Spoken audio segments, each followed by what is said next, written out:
Everyone, কেমন আছো তোমরা সবাই? আমি কিন্তু খুব ভালো আছি। আর এখন যাচ্ছি কলেজে সকালবেলায়।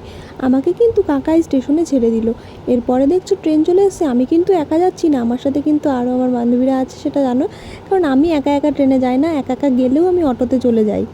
আমরা কিন্তু রানাঘাটে চলে এসেছি, এসে কিন্তু একটু চা খেয়ে নিচ্ছি, কারণ সকালে কিচ্ছু খেয়ে আসিনি বাড়ির থেকে। চা না খেলে আমাদের দিন শুরুই হয় না। তাই আমরা দুজন কিন্তু আগে একটু চা খেয়ে নিলাম। আর আজকে কি করতে এসেছি কলেজে কিন্তু আমরা প্রতিদিন আসিই না, যদি দরকার থাকে সেই দিনই আসি। আর আমরা একটু আগে আগে চলে এসেছিলাম, এই জন্য ফাঁকা ফাঁকা লাগছিলো।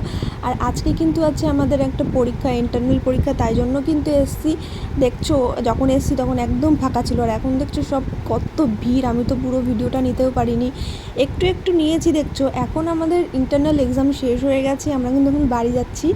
আর আজকে তো সঞ্জুর বার্থডে আছে, তো ও তো নেই, ওর জন্মদিনটা কিন্তু এখানে সেলিব্রেট করা হয়নি। ও যেহেতু উড়িষ্যায় আছে তাই ওখানেই কিন্তু বার্থডে সেলিব্রেট করা হয়েছে। দেখবে তোমাদের লাস্টে আমি দিয়ে দেবো। আমার সাথে রয়েছে আমার কিছু বন্ধু বান্ধবী, ওরা দেখো ভিডিওতে আসতেই চায় না, মুখ লোকায়। তাও আমি তো লুকিয়ে লুকিয়ে ওদের ভিডিওতে নিয়েই নিয়েছি। এখন দেখছো এটা হচ্ছে ফাঁকা স্টেশন, একদম এই সাইডটা ফাঁকাই থাকে। তো ফাঁকা ট্রেন দাঁড়িয়ে আছে, আমি কি করছিলাম, মানে আমরা যেরকম আর কি, ফাঁকা ট্রেন যাচ্ছে, ট্রেনের মধ্যে দিয়ে যাবো, নিচ দিয়ে যাবো না, তাই জন্য হাসতে হাসতে আমরা মানে আড্ডায় আর কি মাত্র মাত্র ট্রেনের ভিতর দিয়ে উঠছি আর নামছি, এই করছিলাম। এরপর আমি, সুস্মিতা আর মামুনি চলে আসি মিয়োমোড়ে, কারণ সকাল সকালই মিয়োমোড় ভেবেছিলাম না খুলবে, তাও আমরা এসছি হেঁটে হেঁটেই। তো দেখছো কেবলে খুললো, এখনও কিছু সাজানো হয়নি, তো অল্প অল্প কিছু সাজানো আছে, ওইগুলো দেখাচ্ছি। আমরা কিন্তু মিয়োমোড় থেকে নিয়ে নিয়েছিলাম দুটো মিনি বার্গার, চকো চিপস আর ম্যাঙ্গো পেস্ট্রি নিয়েছিলাম। মানে খিদেও পেয়েছে, কি বলবো, খিদের জন্য কিন্তু নিয়েছি। আর আমরা তিনজনা বসে বসে কিন্তু খাওয়া শুরু করে দিয়েছি। দেখছো খাওয়া দাওয়া শেষ পর্বে এখন যাব বাড়িতে। দেখছো 1 নম্বর প্ল্যাটফর্মে চলে এসেছি, আমাদের ট্রেনও চলে এসছে, আর বসার জায়গাও পেয়ে গেছি। বসে বসেই পুরো বিননগরে চলে এসেছি। আর আজকে আমাদের বাড়িতে আসার কথা আছে আমার মাসিদের, মামিদের।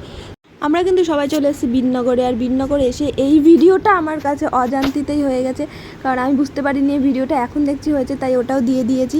আর তোমাদেরকে প্রথমেই বলেছিলাম সঞ্জুর আজকে বার্থডে আছে, তো ও তো বাড়িতে নেই, ও উড়িষ্যায় আছে, ওইখানে কিন্তু ওর বার্থডেটা সেলিব্রেট করেছে। ওর ভাই, বাবা, আরও যারা যারা থাকে তারা এখানে দেখছো। আমার শাশুড়ি মা আছে ভিডিও কলে, শুধু আমিই ছিলাম না, কারণ তখন আমি পড়তে গেছিলাম। তো ওই ভিডিওটা কিন্তু আমাকে পাঠিয়েছিল, তাই জন্য শেয়ার করেছি। বলেছিলাম না মাসি মেশোরা আসবে, তো ওরা কিন্তু এসছে। বাড়ি গিয়ে কিন্তু ভিডিও নেওয়া হয়নি, আমরা একটু ঘুরতে বেরিয়েছিলাম সেই দিন, তাই জন্য ভিডিওটা নেওয়া হয়েছে। কি মনে হয়েছিল ভিডিও নিয়েছিলাম, তো বুঝতেও পারিনি এটা ব্লগে অ্যাড করে দেবো আমি। আমরা সবাই মিলে এসেছিলাম কিছু খাওয়া দাওয়া করতে। সত্যি বলতে এসে একদম বোকা বেনে গেছি। আমরা বাজারে যাই এই দিক দিয়ে ঘুরে ঘুরে, এখানে একটা নতুন রেস্টুরেন্ট হয়েছে। এই রেস্টুরেন্টটা কিন্তু প্রথম খুব ভালোই লাগছিলো, এখন একদম মানে মার্কা মারা হয়ে গেছে, আমার ভালো লাগে না এখন আর।